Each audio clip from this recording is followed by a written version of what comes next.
શહેરના મહિલા કોલેજ નજીક રિક્ષા ચાલક પર હુમલો કરી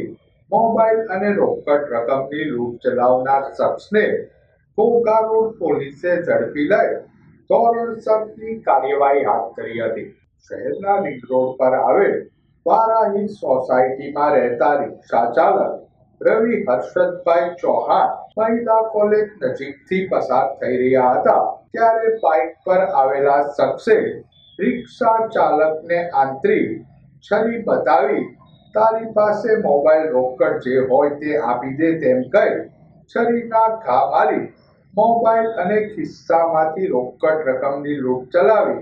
ઉક્ત શખ્સ નાસી છૂટ્યો હતો. બોકારો પોલીસ મથકનો સ્ટાફ પેટ્રોલિંગમાં હતો તે દરમિયાન મળેલ બાતમીના આધારે સુભાષનગર દેવી પૂજક વાસમાં રહેતા દીપક ઉર્ફે દીપો અરવિંદભાઈ મોણપરિયાને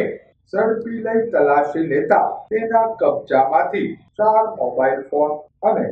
રોકડા ₹800 મળી આવ્યા હતા. પોલીસે ઉક્ત શખ્સની આગવી ઢબે પૂછપરછ કરતા તેણે રિક્ષા ચાલક પર હુમલો કરી